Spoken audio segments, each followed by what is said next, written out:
Hey everyone, this is Matt, and I'm here with Craig, and we're both from Rogue.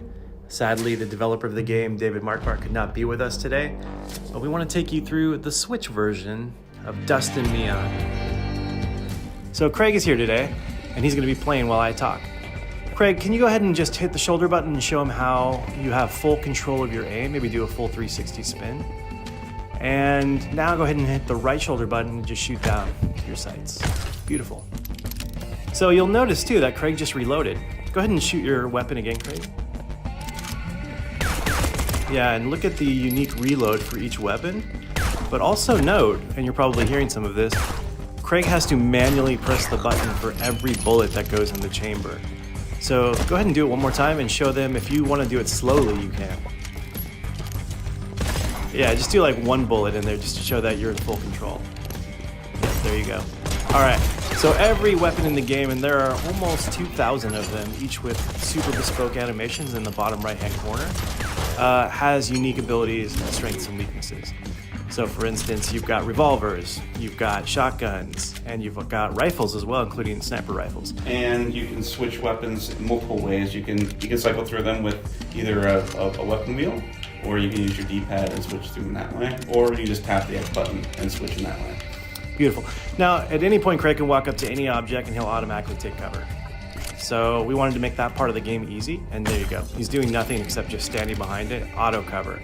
That allows the player, you, to focus on, what matters, which is the gunplay itself. You can also dive and slide out of harm's way at any given point. You'll see there's a recharge there at the bottom of the gunslinger's feet. And we'll talk about this a little bit later, but this is a roguelite. You will be able to upgrade your character and all of his abilities.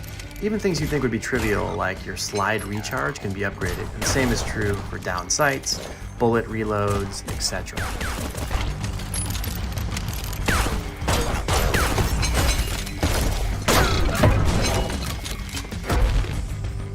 There's no load times in the game, so as you can see, Craig just went into a building, it automatically loaded in. And the other cool part, which we'll probably see in a minute, is that just because you run away from enemies outside doesn't mean you're safe. The enemies in Dust and Neon will follow you in and out of buildings, so there's really no escape from them. And there you go. Perfect timing. Talk about the weapons you've earned. So there'll be chests that you can actually find some random weapons you can pick up. You can choose to pick them up. You can see the comparison of the weapon you have versus the weapon that you can pick up. I've already got a better equipped weapon, so I'm not gonna, but I can actually I can actually turn it to scrap and earn some money that way too, so. So there's an actual reason why Craig's just kind of playing around, why we wanted to show you this video today.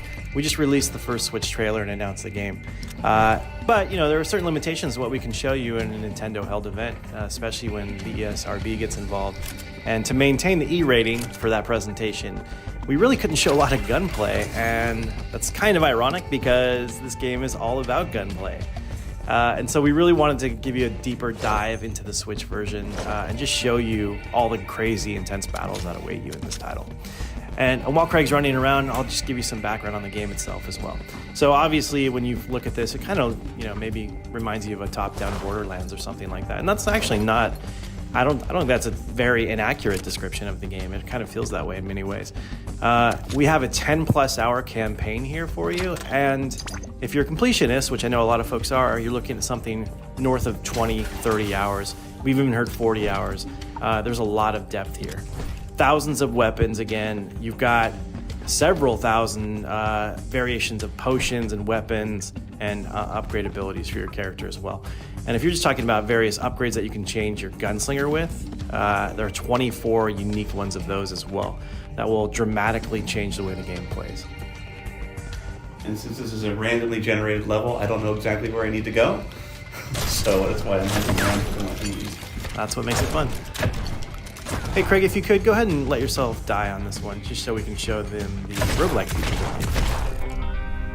Not a problem. So Craig's gonna go ahead and hold down to restart. What happens is you're transported back to your base, basically. And this is the mad scientist lair. And there are all kinds of areas where you can impact not only your gunslinger, but his kind of weapons, various potions, all of these attributes that will change the way the game plays. I have 2 remaining points to spend on some loadouts. Sure, I'll take the returning fire, and let's go to defensive just in case I don't have. Yeah, perfect. And so you saw up there too, there's combative and defensive sort of abilities, 24 in total, and there are different levels to each one of those as well. Go ahead and pick up a weapon too, and then go ahead and left-right on that and cycle between those weapons just to show. This is all real-time 3D and just seamless between the top-down view as well. So these are the weapons that are waiting for me when I die, so you at least have your most basic weapons ready so you can start a level. You do have the money that you've banked that you can use to spend at the gun shop. So you can see that this pistol is better than what I've got, so I'm going to buy that. This one is not so much a good shotgun, but this rifle is pretty awesome, so I will buy that. And then you choose levels basically by looking at a most wanted board or map, and it's separated between regular levels and boss fights. Craig is kind of cycling around now, and you can see there's quite a bit of selections. There are a number of massive boss fights in the game that will end cap a lot of these stages as well. Let's do a train heist. All right, what is any gunslinger game without a train heist, right?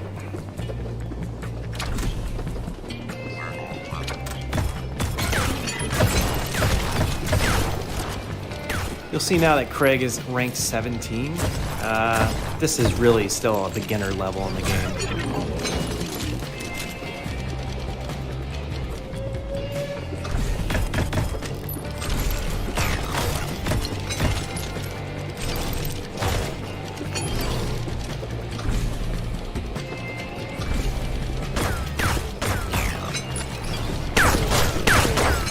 While Craig's playing here, I'll just talk a little bit about some of the user tests we've seen at various game shows, etc., where we've seen folks playing the game for the first time.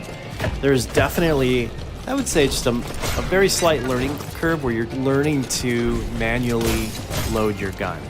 And we see people kind of struggle with that for about 2 minutes, where they're like, wait a minute, I'm in a gun battle, oh my god, I'm out of bullets. And then you can see them like almost, panicking, not knowing what to do.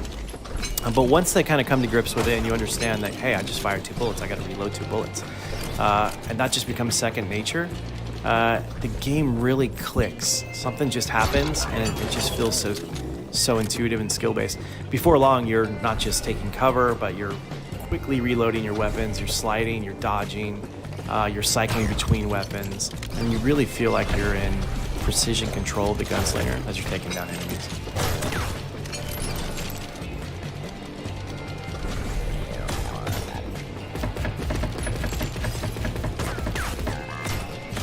Another fun fact about Dust and Neon, it actually was named Game of Show by a couple outlets at PAX when we recently showed it off. And that's a really encouraging sign for us. This is one of those games that once you get a little hands-on time, it just really comes together for you. So we're going to go to the Most Wanted board and go ahead and jump into the first boss fight in the game. Yeah, so here we are at Prototype 41's hideout. And as you can see, we've dropped here, but this is not just an immediate boss fight. There's a bit of a lead up until you get to the actual encounter. And this is pretty much true of most boss fights in the game.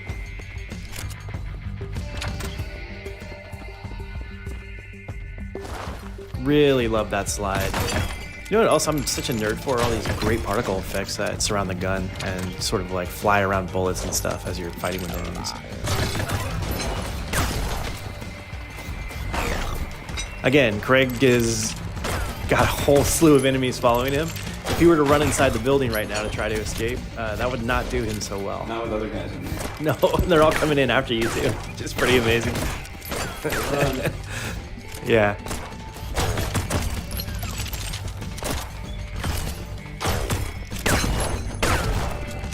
Gotta earn it, man.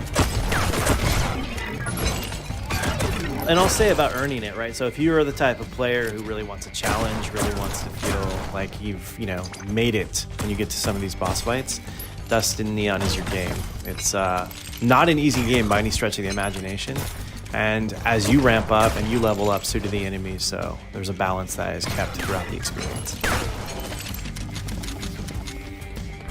One thing about Dust and Neon 2 is yes, we've got a lot of gunplay here, but it's not a violent game in the sense that it's not gory. You're mainly shooting robots. In fact, I think it's almost entirely robots. And we think this is a game that could be playable by just about any age group.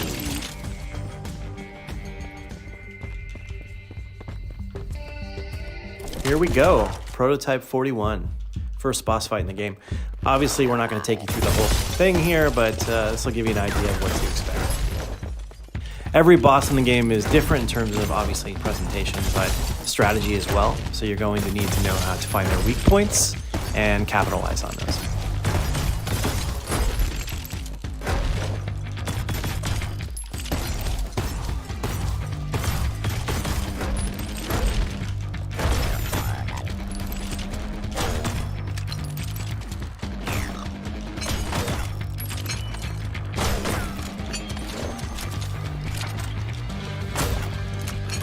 And with that, we've given you a brief glimpse of Dust and Neon for Nintendo Switch.